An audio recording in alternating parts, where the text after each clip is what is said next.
তোমরা কেমন আছো? আশা করি পরম করুণাময় আল্লাহর রহমতে তোমরা ভালো আছো, আমরাও ভালো আছি। আজকে তোমাদের অনলাইন ক্লাসে আমি নবম দশম শ্রেণীর প্রথম অধ্যায় যে বিষয়টা সম্পর্কে তোমাদের আমি আজকে ক্লাস নেব। প্রথম অধ্যায়টির নাম হচ্ছে উন্নততর জীবনধারা।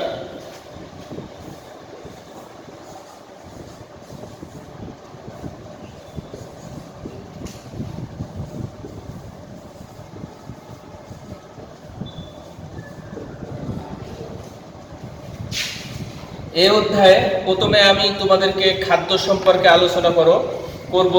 প্রিয় শিক্ষার্থীরা, তোমরা জানো যে আমরা প্রতিদিন জীবন ধারণের জন্য কিছু না কিছু খেয়ে থাকি, এটাই বলে খাদ্য। কিন্তু আসলে খাদ্যের সংজ্ঞাটা আমরা যদি একটু উন্নতভাবে দেখি তাহলে আমরা এইভাবে বলতে পারি যে যে সকল আহার্য বা পুষ্টি আমরা খেয়ে থাকি তার মাধ্যমে আমাদের খাদ্য ক্ষয়পূরণ, দেহে শক্তি উৎপাদন, দেহে রোগ প্রতিরোধ ক্ষমতা বৃদ্ধি এবং দেহে গঠন বা বৃদ্ধি সাধন, এগুলো যেসব খাদ্য উপাদান করে তাদেরকে আমরা মূলত খাদ্য বলে থাকি।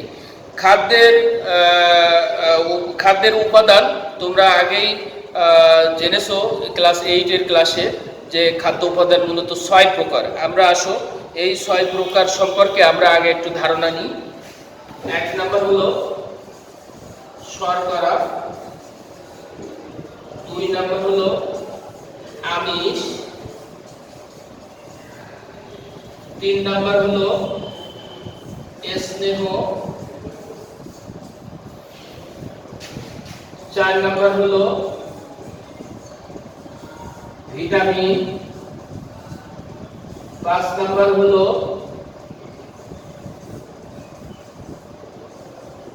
খনিজ লবণ, 6 নাম্বার হলো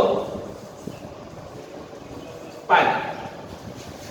এই 6টা খাদ্য উপাদান মূলত আমরা যে খাবারগুলো প্রতিদিন আমরা নিত্য যে খাবারগুলো খেয়ে থাকি, মূলত এই খাদ্য উপাদানগুলোর মাধ্যমে আমাদের শরীরের শক্তি বা ক্ষয়পূরণ বা বৃদ্ধি সাধন, রোগ প্রতিরোধ ক্ষমতা, এই 6টা খাদ্য উপাদানই করে থাকে। এখন কথা হলো এই 6টা খাদ্য উপাদান আমাদের দেহের জন্য প্রয়োজন। আমরা যে বেসিক যে খাদ্যগুলো খেয়ে থাকি তার ভিতরে এই 6টা খাদ্য উপাদান রাখতে হবে। এর ভিতরে কোনো কিছুর ঘাটতি যদি পড়ে তাহলে আমাদের শরীরে নানা রকম সমস্যা দেখা দিতে পারে। আবার কোনো কিছু যদি অতিরিক্ত হয়ে যায় তাহলে আমাদের শরীরে আবার নানা রকম সমস্যা দেখা দিতে পারে। যেমন আমরা প্রথমে শর্করা বা কার্বোহাইড্রেট, এই খাদ্য উপাদানটা আমাদের যে 6টা খাদ্য উপাদান রয়েছে তার মধ্যে মেন প্রধান খাদ্য উপাদান এটা হলো শর্করা। আমাদের জন্য শরীরের জন্য বেশি পরিমাণ প্রয়োজন। কিন্তু এই শর্করার পরিমাণ আবার যদি আমরা বেশি শর্করা আমাদের দেহে যদি হয়ে যায় তাহলে আমাদের দেহটা স্থূলকায় হয়ে যায়, মোটা হয়ে যাবে, চর্বি জমে যাবে। সেক্ষেত্রে আবার আমাদের নানা রকম রোগ প্রতিরোধ ক্ষমতা কমে গিয়ে নানা রকম ঝামেলায় আমরা পড়ে যেতে পারি। তো প্রিয় শিক্ষার্থীরা, তোমরা এই 6টা খাদ্য উপাদান সম্পর্কে তোমরা জানবে। প্রথমে হলো, আমি সংক্ষিপ্ত আকারে বলে যাচ্ছি, শর্করা বা কার্বোহাইড্রেট। এই খাদ্য উপাদানটি মূলত 2 ভাগে আবার ভাগ করা হয়। একটা হলো উদ্ভিজ খাদ্য উপাদান আর একটা হলো প্রাণীজ খাদ্য উপাদান।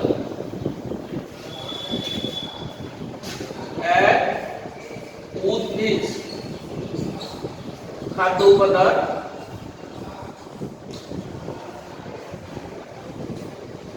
2 নম্বর হলো প্রাণীজ খাদ্য উপাদান।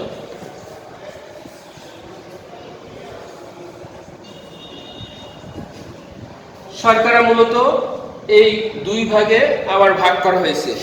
উদ্ভিজ খাদ্য উপাদানকে আবার 5 ভাগে ভাগ করা হয়েছে। একটা হলো শ্বেতসার বা স্টার্চ, 2 নাম্বার হচ্ছে গ্লুকোজ, 3 নাম্বার হচ্ছে ফ্রুক্টোজ, 4র্থ নাম্বার হচ্ছে সুক্রোজ, 5ম নাম্বার হচ্ছে সেলুলোজ। এই শর্করা জাতীয় খাদ্য আমরা বিভিন্ন খাদ্যের মাধ্যমে পেয়ে থাকি, বিভিন্ন উৎস থেকে পেয়ে থাকি। এর ভিতরে হচ্ছে ধান, গম, ভুট্টা, বিভিন্ন রকম ফল যেমন আম, পেঁপে, কলা, কমলালেবু। এরপরে আমরা চিনি বা মিষ্টি জাতীয় খাদ্য উপাদান, মিষ্টি জাতীয় ফল যেমন আঙ্গুর, আপেল, গাজর। এরপরে আমরা চিনি, গুড়, বাদাম, আম, কলা, তরমুজ এসব খাদ্য উপাদান, উদ্ভিদ, ফল থেকে আমরা এই শর্করা জাতীয় খাদ্য উপাদান পেয়ে থাকি। প্রাণীজ খাদ্য উপাদানকে মূলত আবার দুই ভাগে ভাগ করা হয়েছে। একটা হলো ল্যাকটোজ আর একটা হলো সুক্রোজ, গ্লাইকোজেন। ল্যাকটোজ ও গ্লাইকোজেন। ল্যাকটোজের ভিতরে আছে গরু বা ছাগলের দুধ, আর গ্লাইকোজেনের ভিতরে আছে পশু পাখি, কবুতর বা বিভিন্ন প্রাণীর যকৃৎ বা মাংসে আমরা এই প্রাণীজ শর্করা খাদ্য উপাদানটি পেয়ে থাকি। এর পুষ্টিগত গুরুত্ব আমরা জানি যে খাদ্য উপাদানের ভিতরে আগেই আমি বলেছি যে শর্করা খাদ্য উপাদানটি আমাদের দেহের জন্য খুবই গুরুত্বপূর্ণ এবং এটি হচ্ছে প্রধান খাদ্য উপাদান। আর আমাদের শর্করা খাদ্য উপাদান আমাদের খেলে শরীরে রোগ প্রতিরোধ ক্ষমতা বাড়ায়, বৃদ্ধি সাধন হয়, ক্ষয়পূরণ হয়, আমাদের দেহের শক্তি উৎপাদন হয়। আমাদের দেহের চালনা করার জন্য আমাদের প্রতিদিন একটি শক্তির প্রয়োজন। যেমন পৃথিবীতে যেসব মেশিন বা ইঞ্জিনগুলো চলে তাদের যেমন শক্তির প্রয়োজন, জাস্ট লাইক আমাদের বডিটা একটা ইঞ্জিন, এই ইঞ্জিনটাকে পরিচালনা করতে হলে শক্তি বা ক্যালোরি দরকার। আসলে এই ক্যালোরিটা কি আগে জেনে নিই। তোমরা জানো যে 1 গ্রাম পানি যদি 1 ডিগ্রি সেলসিয়াস তাপমাত্রা উত্তপ্ত করতে যে পরিমাণ শক্তি ব্যয় হয় তাকে আমরা ক্যালোরি বলি বা 1 ক্যালোরি বলি। এটা একটু আমরা দেখি বা লিখি, তুমি একটু জেনে নাও ক্যালোরি কাকে বলে। 1 গ্রাম পানিকে 1 ডিগ্রি সেলসিয়াস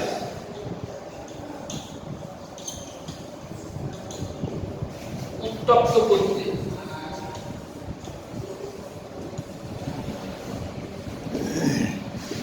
যে পরিমাণ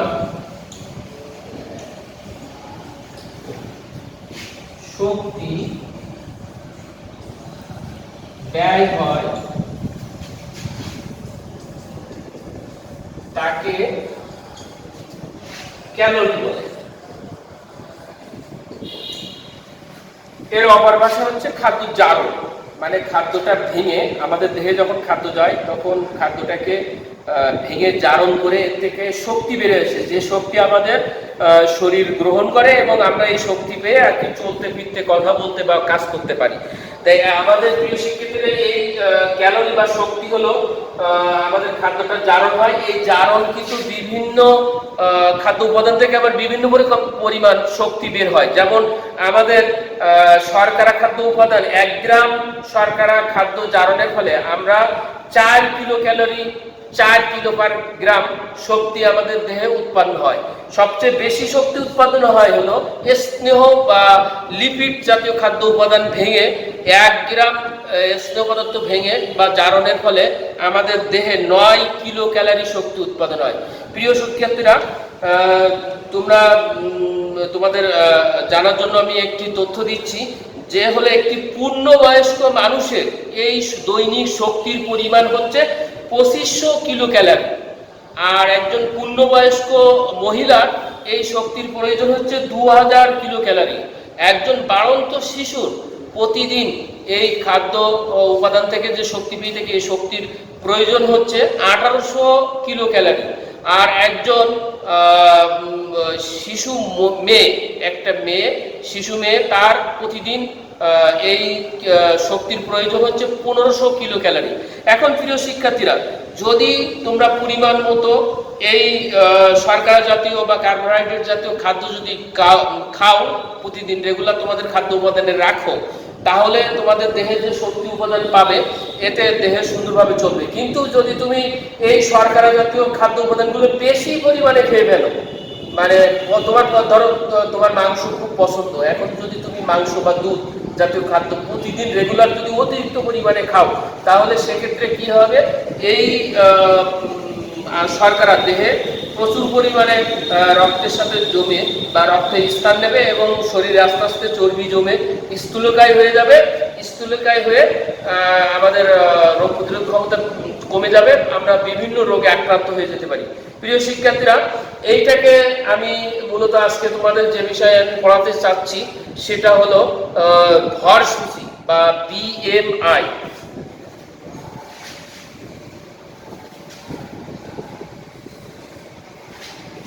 BMI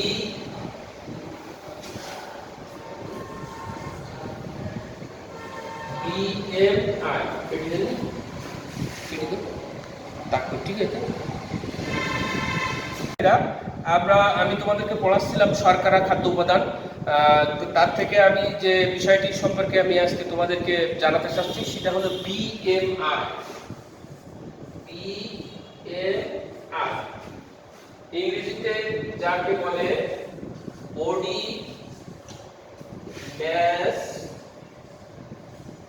ইনডেক্স,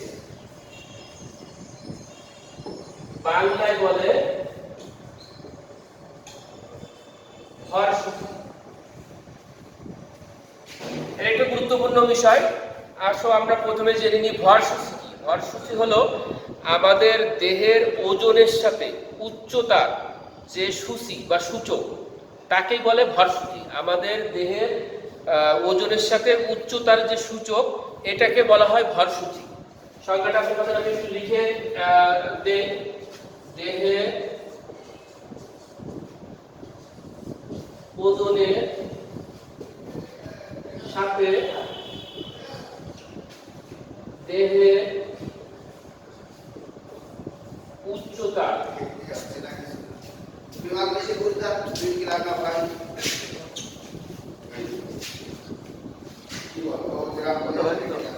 যে সূচক তাকে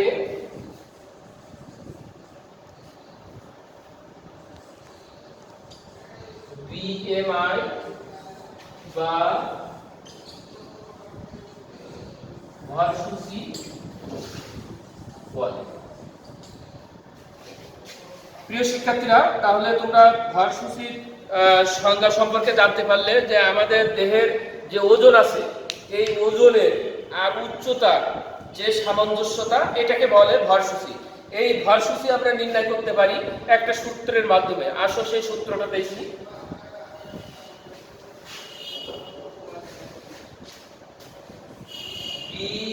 BMI is equal to দেহের ওজন আর উচ্চতা স্কয়ার। ছোট্ট একটা সূত্র। BMI অর্থাৎ বডি মাস ইনডেক্স আমরা যদি কারণ নির্ণয় করতে চাই তাহলে তার দেহের ওজন ভাগ উচ্চতা স্কয়ার দিয়ে ভাগ করলে আমরা BMI পেয়ে যাব। ধরো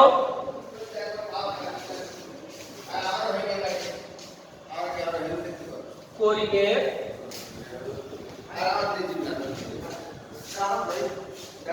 দেহের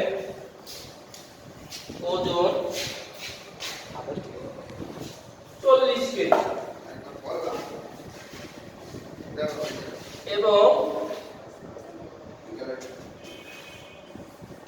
তার দেহের উচ্চতা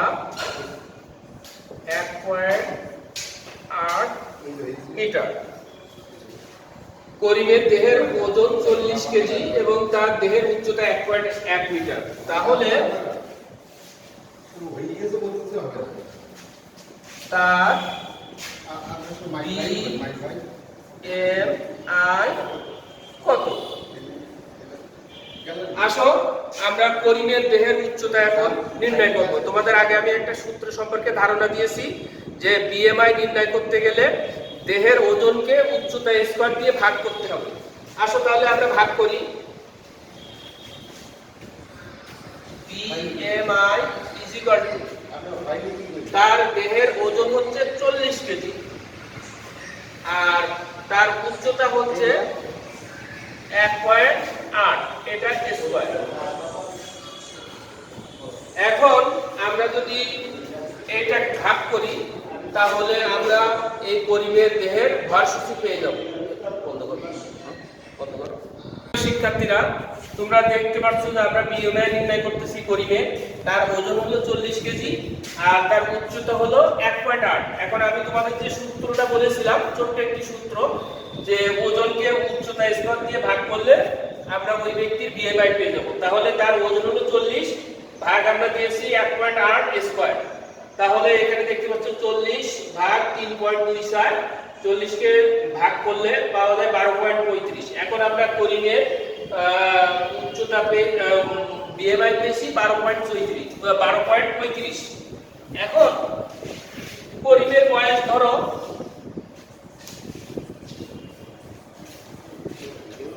করিমের বয়স ধরো 18 বছর। এখন এই 18 বছরের একটা বাচ্চা বা 18 বছরের একটা শিশু বিএমআই হওয়া দরকার ছিল 20 থেকে 24। এটা একটা সুস্বাস্থ্যের জন্য এই বিএমআই হওয়া দরকার ছিল, কিন্তু আমরা করিমের বিএমআই পেয়েছি কত? 12.35। তাহলে তার শরীরে যে চর্বির পরিমাণ যেটা স্বাভাবিক থাকার কথা ছিল, বিএমআই যেটা স্বাভাবিক 20 থেকে 24 ভিতরে রেঞ্জের ভিতরে থাকার কথা ছিল, কিন্তু তার থেকেও কম। অর্থাৎ করিমের স্বাস্থ্যগত দিক ভালো না। এ কিন্তু কি বলা চলে যে স্বাস্থ্যের দিক থেকে অনেক ঘাটতি আছে, পুষ্টির দিক থেকে অনেক ঘাটতি আছে, বিধায় তার বিএম এর মান তার উচ্চতার দিক থেকে বা তার ওজনের দিক থেকে বিএম বা তার উচ্চতা এবং ওজনের সামঞ্জস্যতা ঠিক নেই। অর্থাৎ সে পুষ্টিহীনতায় ভুগছে। এই পুষ্টিহীন করিম কিন্তু তার রোগ প্রতিরোধ ক্ষমতা দেহে কম হয়ে যাবে, কারণ পুষ্টির পরিমাণ যেই কম হবে সেই তার রোগ প্রতিরোধ ক্ষমতা কম হবে এবং বিভিন্ন রকম রোগে সে ভুগবে। তাহলে প্রিয় শিক্ষার্থীরা, আজকে তোমরা দুটো জিনিস সম্পর্কে জানলে। এক, খাদ্য কাকে বলে, খাদ্যের কাজ, খাদ্যের উপাদান তোমরা জানলে 6টা। সে 6টা হলো শর্করা বা কার্বোহাইড্রেট, আমিষ বা প্রোটিন, খনিজ লবণ, ভিটামিন, পানি, স্নেহ বা লিপিড। এই 6টা খাদ্য উপাদানের ভিতরে আমি তোমাদের একটি খাদ্য উপাদান সম্পর্কে আলোচনা করেছি, সেটি হলো শর্করা সম্পর্কে। আর আগে তোমাদের বলেছি যে শর্করা হলো আমাদের দেহের মেন খাদ্য উপাদান। এটা পরিমাণ মতো আমাদেরকে খেতে হবে। যদি আমরা বেশি খেয়ে ফেলি তাহলে আমাদের এই বিএমআই এর মান বেশি হবে। সেক্ষেত্রে আমাদের দেহে স্থূলকায় হয়ে পড়বে, দেহ মোটা হয়ে যাবে, বা দেহ চর্বির পরিমাণ বেশি হবে। সেক্ষেত্রে আমাদের দেহে নানা রকম রোগের সমস্যা বা নানা রকম সমস্যা হবে। আবার যদি আমাদের শর্করার পরিমাণ আমাদের দেহে কম হয়ে যায়, বয়সগত দিক থেকে যদি শর্করার পরিমাণ কম হয়ে যায়, সেক্ষেত্রে পুষ্টিগত ঘাটতি ঘটবে, আমাদের বিএমআই এর মান কম হবে।